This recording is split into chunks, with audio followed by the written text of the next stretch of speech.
చాలా దూరం నుండి వచ్చినటువంటి మన బ్యాచ్ మిత్రులకి, అలాగే మేనేజ్మెంట్ ట్రైనింగ్ సెలెక్ట్ అయ్యి వేరే డిపార్ట్మెంట్స్ లో సీనియర్ క్యాడర్ లో పనిచేస్తున్న మిత్రులు అందరూ కూడా చాలా సార్లు ఈ ఫంక్షన్స్ వస్తున్నారు.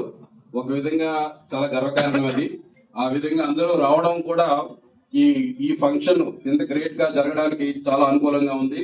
అయితే ఈ విషయంలో ఈ ఫంక్షన్ ఇంత గ్రాండ్ గా జరగడానికి సార్లు అయితే ఉన్నారు. వాళ్ళ పేర్లంతా మీకు తెలుసు. పిఎల్వి సత్యనారాయణ, దామోదరం, ఎస్ఎల్ఎన్వి అండ్ ఈశ్వరరావు, లు, వీళ్ళందరూ కూడా సుబ్రహ్మణ్యం, పిపిఎం వీళ్ళందరూ ఉన్నారు. అయితే వీళ్ళందరూ అంత కష్టపడి పనిచేస్తున్నారు కాబట్టి నవంబర్ మన విఎస్పీ లో ఎవరు కూడా ఏ బ్యాచ్ వాళ్ళు కూడా ఇంత చక్కగా చేసినటువంటి ఇన్సిడెంట్స్ ఎక్కడ లేవు. ట్రాఫిక్ లో విఎస్పీ లో ఎక్కడ కూడా ఇంత చక్కగా జరగట్లేదు. సో అంత చక్కగా జరుగుతుందంటే ఆ మిత్రులు మాత్రం మనం ఎప్పుడు మర్చిపోకూడదు. అన్ఫార్చునేట్ గా అందులో ఒక మిత్రుడు వచ్చే నెల విఆర్ఎస్ తీసుకుంటారు. అన్ఫార్చునేట్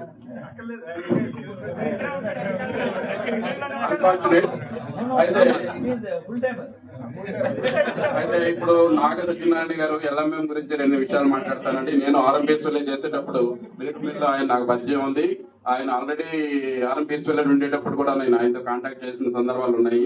ఆయన చాలా ఎఫిషియెంట్ గా ఏంటండి, ఆయన గురించి నాకు 4-5 విషయాలు నాకు తెలుసు. ఆ సెక్షన్ లోకి వెళ్ళేటప్పుడు కూడా అక్కడ ఆయన చాలా చాలా కమాండింగ్ గా ఆయన వర్క్ చేయించేవారు. అయితే నేను ఒక విషయం అండి, మన పిఎన్వి సత్యనారాయణ అన్నారు, కరుణాకర్ 2 విషయాలు మాట్లాడాలన్నారు. ఎందుకంటే ఇప్పుడు నాన్ ఎగ్జిక్యూటివ్స్ లో వాళ్ళకి ఏమవుతుందంటే 4 యూనియన్ ఉంటారండి. ఒక్కొక్క యూనియన్ లో 4 వచ్చినా 16 మంది మాట్లాడతారండి ఒక ఎంప్లాయీ గురించి. మన ఎగ్జిక్యూటివ్స్ కి వచ్చేటప్పటికి ఏంటంటే కొంతమంది మనమే చెప్పుకోవాలి, మన మిత్రుడి గురించి మనమే చెప్పాలి. ఎందుకంటే మన మిత్రుడు మన సెక్షన్ లో పనిచేసిన మనకే తెలుస్తుంది. సో అలాంటి మనకి ఎవరు చెప్పరు, మనమే మన మిత్రుడి గురించి చెప్పాలి. అతను ఎలా చేశారో, ఎంత సక్సెస్ అయ్యారని. అలాగే నాగ సత్యనారాయణ గారు సక్సెస్ అని వెనకాల ఆయన కృషి చాలా ఎక్కువగా ఉంది. డిపార్ట్మెంట్ కూడా చాలా చక్కగా రన్ చేశారు. ఆయన లేని లోటు ఆ ఎల్ఎంఎం లో మాత్రం క్లియర్ గా కనిపిస్తుంది. అది ఎవరో తీర్చలేనటువంటిది. అలాగే ఎంత చక్కగా రిలేషన్స్ మెయింటైన్ చేసినందుకు ఆ డిపార్ట్మెంట్ లో కూడా చాలా మంది వచ్చారు. ఇప్పుడు ఆ విధంగా చేస్తున్నారు. అలాగే మన జయరాం గ్రూప్ 2 అంటారు ఆయన్ని. గ్రూప్ 2 లో జయరాం యూటిలిటీస్ లో మంచి నెంబర్ 1 అండి ఆయన. యాక్చువల్ గా జయరాం గారితో నాకు కూడా చాలా మంచి అనుబంధం ఉంది. అలాంటి మిత్రుడు రిటైర్ అవుతున్నాడంటే నాకు కూడా కొంత బాధగానే ఉంది. అయినా సరే 60 years ఎవరికి తప్పదు, రిటైర్మెంట్ ఉంటుంది. సో అది ముందుగానే అందరూ ప్లాన్ చేసుకుంటారు. అయితే నేను ఒక విషయం చెప్పాలనుకుంటున్నానండి. ఏంటంటే మనం అందరూ కూడా professional as well as financial గా కూడా మనం చాలా సక్సెస్ అయ్యాము. అందరూ చక్కగానే ఉన్నారు, అందులో నో డౌట్.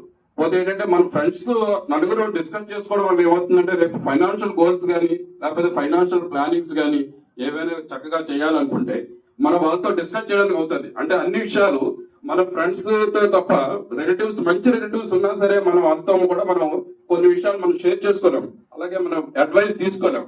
వేరే మన ఫ్రెండ్స్, మంచి ఫ్రెండ్స్, ఇద్దరు departmental all BSP organisational friends, వాళ్ళతో మాత్రమే మనం షేర్ చేసుకోగలం, మనం డైరెక్ట్ గా అడగగలం కూడా. సో అటువంటి అవకాశం ఇచ్చినటువంటి నవంబర్ 88 బ్యాచ్ లో సెలెక్ట్ అవ్వడం అనేటువంటిది అందరికీ గొప్ప కారణం.